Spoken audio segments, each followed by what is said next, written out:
Olá e boas-vindas a mais uma exploração profunda das nossas fontes. Hoje, a gente vai entrar de cabeça num dos mistérios mais famosos e vamos combinar, mais polarizadores de toda a América do Sul. O que a gente vai fazer aqui não é só ler um monte de relatos antigos, não. Nós vamos traçar um mapa completo das alegações, dos relatórios médicos super bizarros e das rotas de logística que os pesquisadores descrevem no material fonte. O caso Varginha, lá no sul de Minas Gerais, é um verdadeiro labirinto de declarações conflitantes. E a nossa missão é desdobrar tudo isso exatamente do jeito que os investigadores apresentaram. Vamos nessa?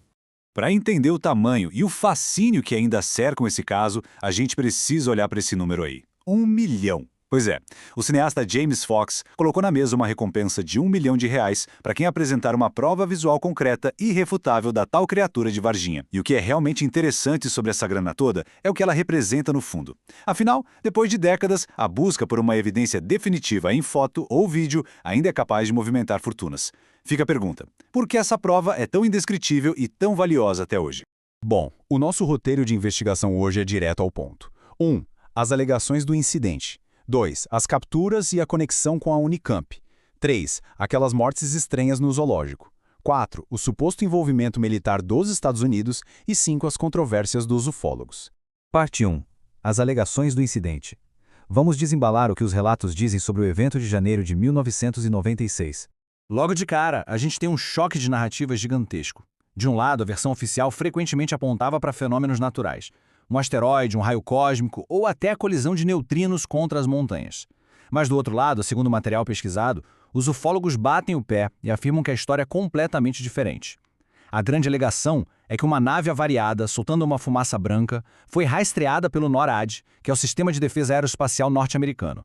E essa nave foi perdendo altitude aos poucos, até finalmente atingir o solo.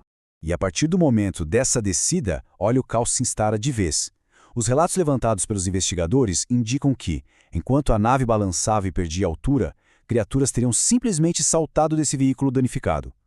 Elas supostamente buscaram primeiro refúgio na mata do bairro Jardim André e depois se espalharam pelas margens do Rio Verde.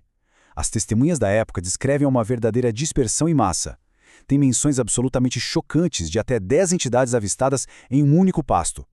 O ponto crucial que a gente tira das fontes aqui é que não foi um evento isolado, mas sim uma operação que envolveu múltiplos seres. Parte 2. As capturas e a conexão Unicamp. Vamos seguir a suposta rota das evidências. A logística geográfica que os ufólogos apresentam traça uma rota incrivelmente específica. Tudo começa com capturas preliminares na própria cidade de Varginha, levando criaturas vivas e mortas para hospitais locais como o Humanitas e o Regional. De lá, a narrativa engata numa marcha mais alta, um comboio militar transportando esse material biológico todo até a Escola Preparatória de Cadetes do Exército, naquele famoso prédio cor-de-rosa em Campinas. Lá, segundo as fontes, rolou até uma troca de motoristas por pura segurança.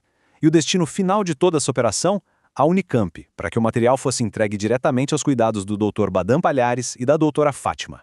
Agora, preparem-se porque um dos detalhes mais absurdos de todo o material fonte, e confesso, um dos que mais chama a atenção, é o que supostamente aconteceu dentro dos laboratórios da Unicamp. Conta-se que quando a equipe tentou realizar hemogramas em uma das criaturas vivas, as máquinas, que eram de origem americana, simplesmente pifaram sem explicação nenhuma. E a história não para por aí, não. As fontes cravam que as máquinas foram substituídas por modelos novinhos e idênticos. O detalhe? Os técnicos inseriram os exatos mesmos números de série dos equipamentos que tinham quebrado, apagando completamente o rastro burocrático de que alguma coisa deu errado. É o famoso limpar a cena. E se a gente costuma pensar que tudo isso aconteceu só em janeiro de 96, a linha do tempo dos investigadores mostra exatamente o oposto. O incidente de janeiro foi só o espargim, a ponta do iceberg. Cartas de militares que vazaram sugerem que as operações continuaram rolando. Olha só, em 4 de julho de 96, uma patrulha teria capturado um ser bem diferente. Uma criatura supostamente peluda, adaptada à água e com olhos vermelhos saindo do rio. E depois, em 22 de julho, outra captura foi relatada lá no mesmo Rio Verde. Para quem investiga o caso, essas são peças de um quebra-cabeça que durou meses. Parte 3. Estranhas mortes no zoológico. O mistério colateral que pouca gente fala. A coisa toda recomeça com um relato de gelar a espinha. Dona Terezinha estava numa festa de aniversário lá nas instalações do zoológico de Varginha. Quando ela saiu para fumar e ficou sozinha por um momento, ela afirma que deu de cara com algo indescritível. O material cita que era um ser usando uma espécie de elmo dourado, com olhos vermelhos brilhantes, agarrado à cerca do zoológico. Ela ficou tão em choque, mas tão em choque, que o cigarro queimou até formar bolhas na mão dela. E o pior é que as consequências dessa aparição, segundo os relatos, foram completamente letais.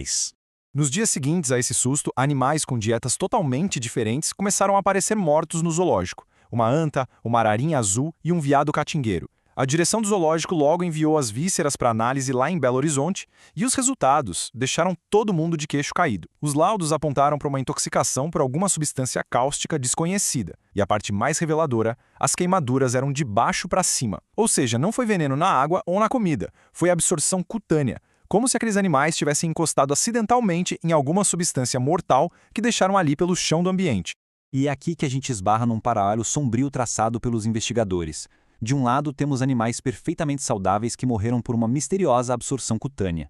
Do outro, temos a tragédia real da morte do policial Marco Eli Xerezi. Os ufólogos afirmam que esse oficial participou de uma das capturas, levou um arranhão e teve a camisa rasgada pela entidade. Poucos dias depois, ele faleceu vítima de uma bactéria extremamente agressiva e até então misteriosa. O material levanta aquela pergunta inevitável. Estariam essas mortes dos animais e do policial ligadas por uma mesma contaminação biológica bizarra ou seria uma defesa letal dessas criaturas? Parte 4. O suposto envolvimento militar dos Estados Unidos. Vamos seguir os rastros de papel internacionais. Para dar peso a tudo isso, os investigadores se apoiam numa verdadeira rede logística transnacional documentada nas fontes.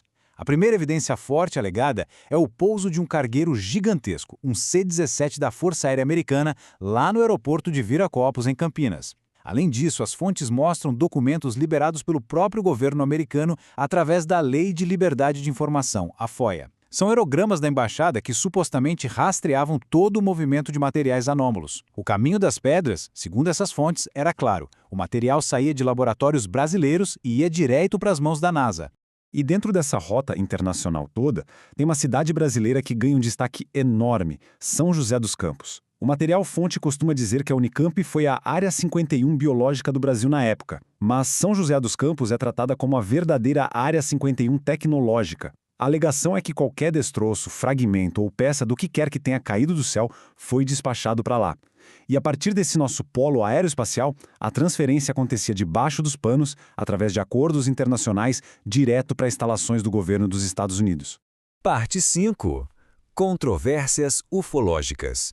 As rachaduras na investigação que mudaram o rumo da história.